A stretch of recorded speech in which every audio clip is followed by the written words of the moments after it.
Hello viewers, myself is Dr. Neeta and you are watching my channel Learn Literature with Dr. Neeta. So let us begin today's topic.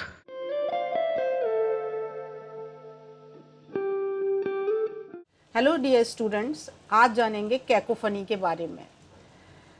ये एक literary term है और इसी से मिलता जुलता एक टर्म आपने और पढ़ रहा होगा, दैट इज़ यूफनी। ये दोनों टर्म साउंड से रिलेटेड हैं और साउंड का यूज़ कैसे पोएम में और लिटरेचर में एक पर्टिकुलर मूड को क्रिएट करने के लिए, एक पर्टिकुलर इम्पैक्ट को देने के लिए किया जाता है।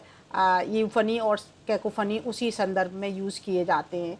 यूफनी बेसिकली सॉफ्ट साउंड को प्रोड्यूस करने के लिए जो चीज़ें यूज़ की जाती हैं, जिस तरीके से वो प्रोड्यूस की जाती हैं, वो हम यूफनी में पढ़ते हैं। और कैकोफनी में जो हार्श साउंड प्रोड्यूस की जाती हैं, उनको किस तरीके से, कौन से वर्ड्स के ज़रिए, कौन सी टेक्निक्स लगा के यूज़ करते हैं, वो हम कैकोफनी में पढ़ते हैं। So now let us discuss about cacophony. Cacophony word Greek word cacophonia से बना है और कैकोफोनिया अपने आप में दो वर्ड से बना है। कैकोज मीन्स बैड और evil and phone meaning voice and sound. So दोनों मिलके बनाते हैं कि बैड साउंड और द हार्श साउंड।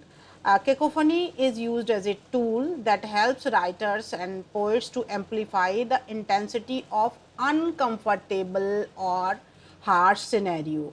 जब कभी भी राइटर को ज़रूरत होती है कि वो अनकंफर्टेबल और हार्ड सिनेरियो को प्रस्तुत करे, किसी भी तरीके से, जैसे मान लीजिए किसी फैक्ट्री को वो दिखाना चाहता है कि वहाँ कितना ज़्यादा अनकंफर्टेबल तरीके का शोर मचा हुआ है, तो फिर ड्रामा में तो उस फैक्ट्री को दिखा देंगे, बट लाइनों में कैसे दिखाएं, उसमें कौन सी टेक्निक्स यूज़ करें, उसमें किस तरीके से कैकोफनी को यूज़ करें, ये हम आज पढ़ेंगे। Reflect the specific emotional states.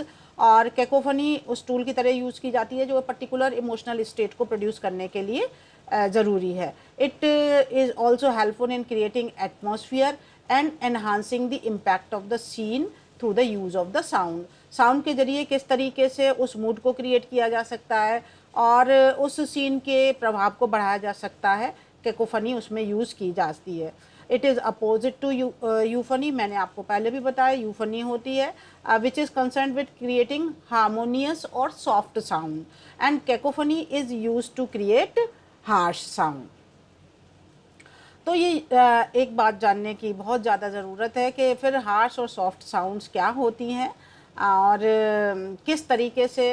देखिए, अगर सॉफ्ट प्रोड्यूस करना है तो सॉफ्ट साउंड में जो चीज़ें होती हैं उन्हें एक जगह रख दो तो सॉफ्ट साउंड प्रोड्यूस हो जाएगी। हार्श साउंड प्रोड्यूस करनी है तो हार्श साउंड्स वाले जो चीज़ें हैं उन्हें एक जगह आप इकट्ठा करके प्रोड्यूस कर दीजिए तो हार्श साउंड प्रोड्यूस हो जाएगी। तो लैंग्वेज में वो कौन सी चीज़ें हैं जो सॉफ्ट साउंड प्रोड्यूस करती हैं? वो जैसे वॉवल्स हैं, कुछ सॉफ्ट कॉन्सोनेंट्स हैं जो सॉफ्ट साउंड प्रोड्यूस करते हैं। और यहाँ हम बात कर रहे हैं कैकोफनी की, जिसमें हार्श साउंड प्रोड्यूस की जाती है। तो कुछ ऐसे कॉन्सोनेंट्स हैं जो हार्श साउंड प्रोड्यूस करते हैं, जिसमें से ये देखिए पी, वी, टी, डी, के, जी, जे, एच, वाई, क्यू, एक्स। वो वर्ड्स जिनमें ये बहुतायत में पाए जाएंगे, ये वर्ड्स, ये लेटर्स, वो हार्श साउंड प्रोड्यूस करेंगे। वाई एक ऐसा कॉन्सोनेंट है जो कभी हार्श भी हो सकता है प्रोनाउंसिएशन के आधार पे और कभी सॉफ्ट भी होता है। जैसे हम येल्प वर्ड में वाई को यूज़ कर रहे हैं तो ये हार्श साउंड प्रोड्यूस कर रहा है, बट हम इसे यस में यूज़ कर रहे हैं तो it is producing soft sound. Similarly when c is pronounced as स, then as in city, it produces soft sound. When C is used as ka, as in cat, then it produces harsh sound. इसी तरीके से F है, F soft भी use किया जा सकता है, जैसे लीफ में उसका प्रोनाउंसिएशन है, और अगर उसका प्रोनाउंसिएशन फॉक्स में जैसे है तो वो हार्ड साउंड क्रिएट करता है। इसी तरीके से टी एच जब द की तरह बोला जाएगा सॉफ्ट साउंड क्रिएट करेगा, जब थ की तरह एज इन थिंक था की तरह बोला जाएगा टी एच तो हार्श साउंड प्रोड्यूस करेगा। तो हार्श साउंड प्रोड्यूस करने में कैकोफनी में हार्श साउंड प्रोड्यूस की जाती है, तो इन सारी चीज़ों का जो हार्श की साइड में लिखी है इनको यूज़ करते हैं। कैसे करते हैं आगे देखते हैं। तो देखिए कॉन्सोनेंटल कैकोफनी होती है।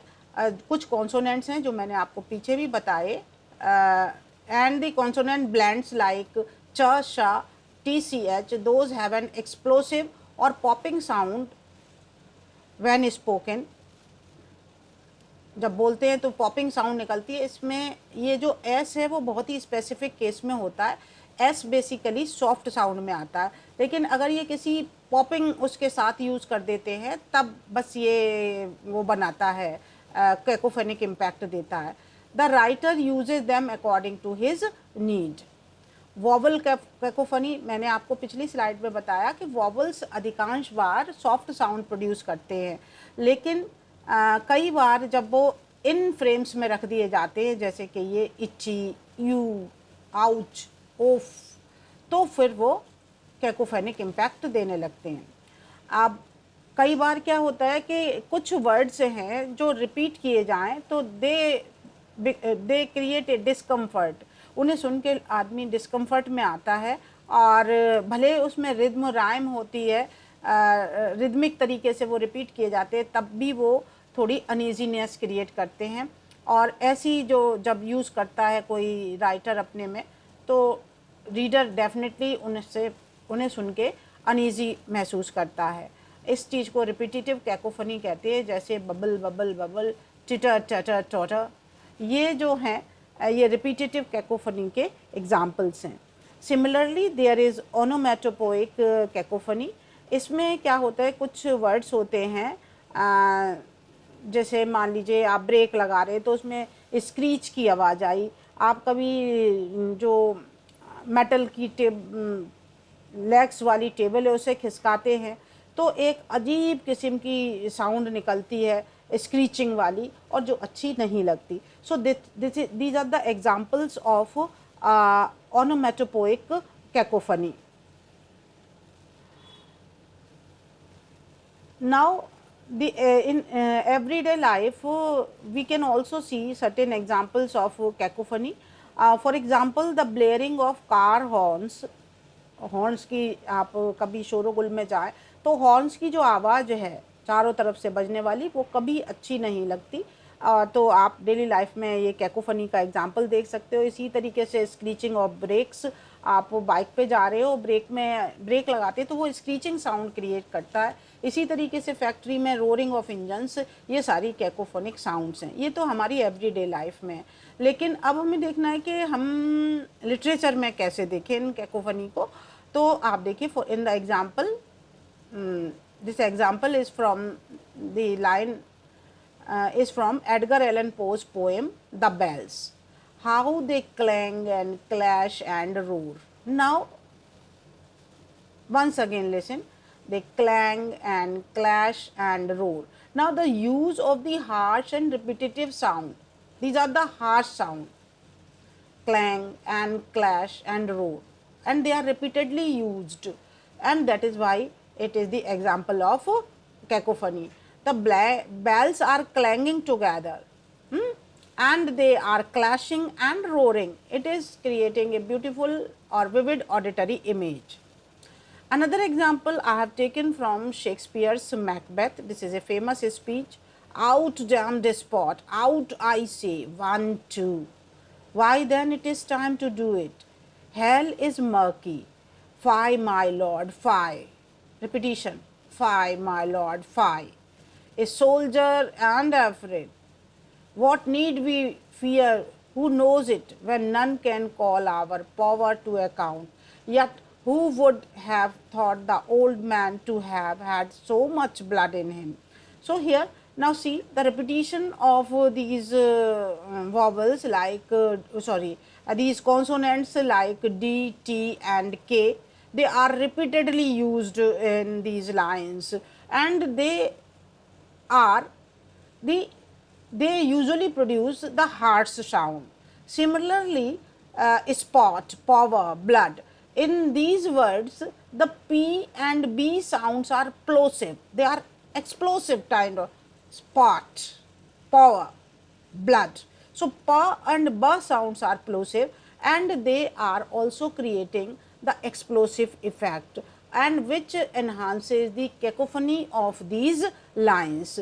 So in nutshell we can say that when the writer uses such words or such sounds which may appear और which are not appear which are harsh to our ear, हमारे कानों को बुरी लगती हैं, उन्हें हम कैकोफनी कहते हैं. I think you are able to understand cacophony. So thanks for your patience listening.